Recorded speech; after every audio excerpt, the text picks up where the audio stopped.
Okay, I am here today with some really great news for you if you are going to be homeschooling your kindergartner this year. And that is kindergarten can be so simple. And we're going to tell you how to do it today on this episode of the podcast.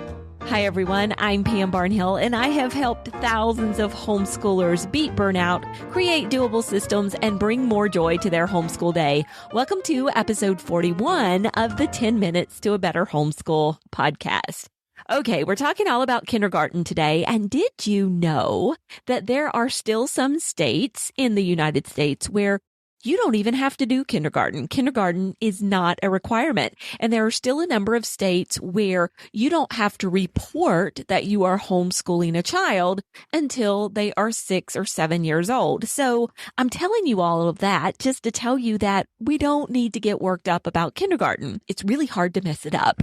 So just take a deep breath, relax a little bit, and remember, this is one of the really fun parts of homeschooling, getting to introduce your child to the delights of learning.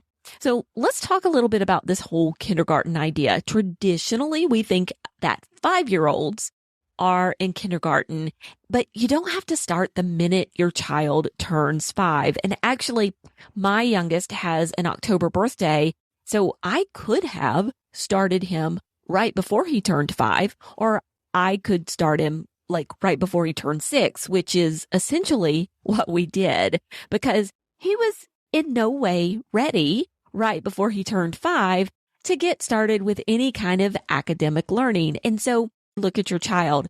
I would err on the side of letting them play longer and not do academics. Now, sometimes you have a child who's just really eager. They want to learn how to read. They want to study, especially if you have older kids. They really want to do what the big kids are doing.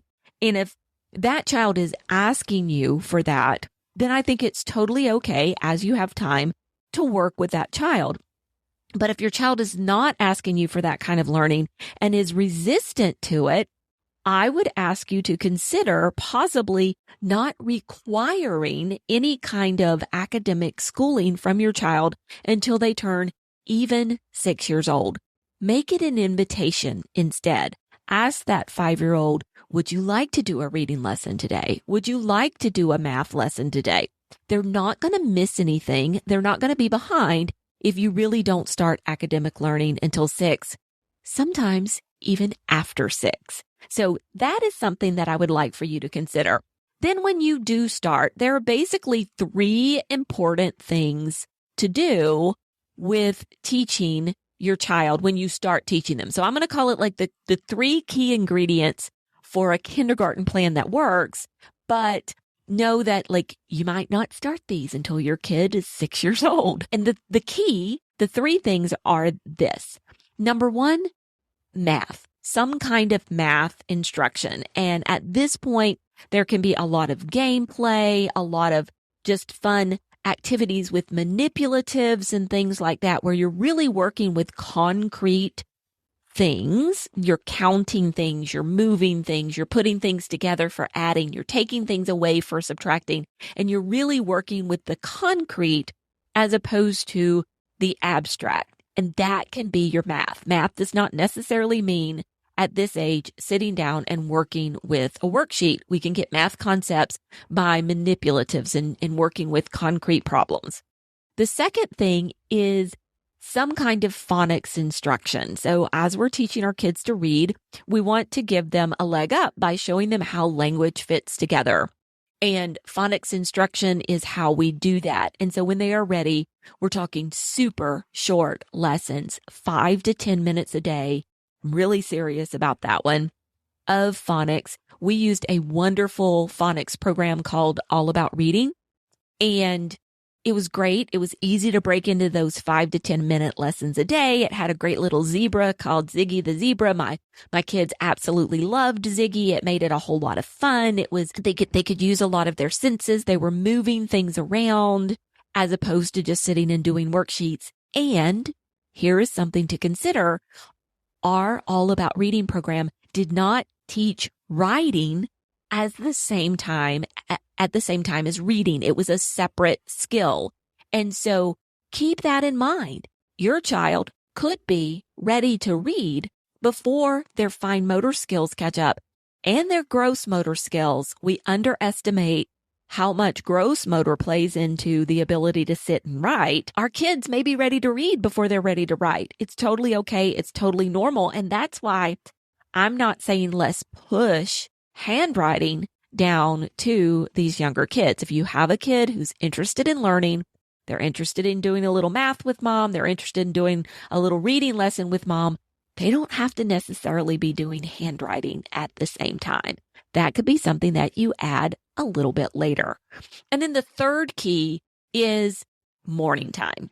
And by morning time, what I am talking about is bringing all of your kids together, whether you have some kids who are older than the kindergartner or younger than the kindergartner, and enjoying some wonderful, beautiful subjects as a family. So they can sit in on some of these wonderful subjects that your older kids are doing and become part of the family learning unit, which a lot of times younger siblings just absolutely adore when they get to be like the big kids and be part of the family. Or you can bring your other younger kids along with them and do some of these fun, wonderful things together and build this culture of family learning. So what kind of things are you going to do in your morning time? Probably the most important thing that you can do for this age group, honestly, for any age group, is you're going to read aloud to them.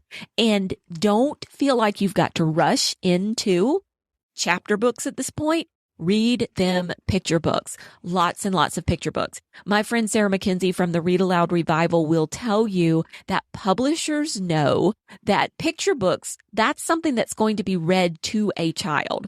And so the language is very sophisticated. The art can be beautiful. Read those kinds of books to your kids. Spend some time memorizing poetry.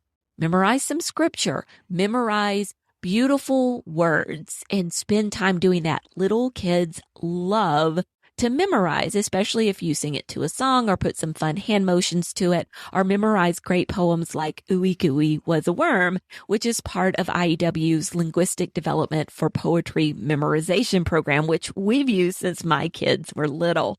So doing that in your morning time, singing songs, moving around, looking at beautiful art together, doing some art projects, all of these things are fun, wonderful learning experiences that you can do with your kindergartner. In our Your Morning Basket Plus subscription, we actually break all of this down and we have these monthly themes that you can do. So 1 month might be bugs, and 1 month might be Native Americans, and 1 month might be wildflowers or Christmas traditions or reptiles. And it's just a wonderful way for kids to learn. Don't worry about diving off into very specific formal science or history at this point. Instead, do a lot of exploring the world around you and showing your kids what it's like to be a learner and what it's like to learn about the things that are interesting, the things that we love. And really, that is it. Those are your keys to a successful kindergarten plan.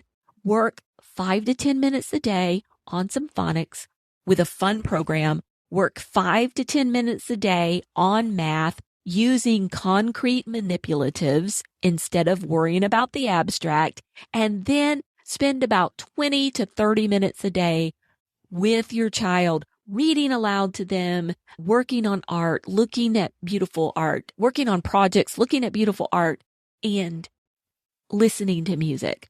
That is it. That is all you need to do to teach your kindergartner and to have a wonderfully successful kindergarten year. And you can do that. I know you can. You can do it, and you will absolutely enjoy every minute of it, or almost every minute of it.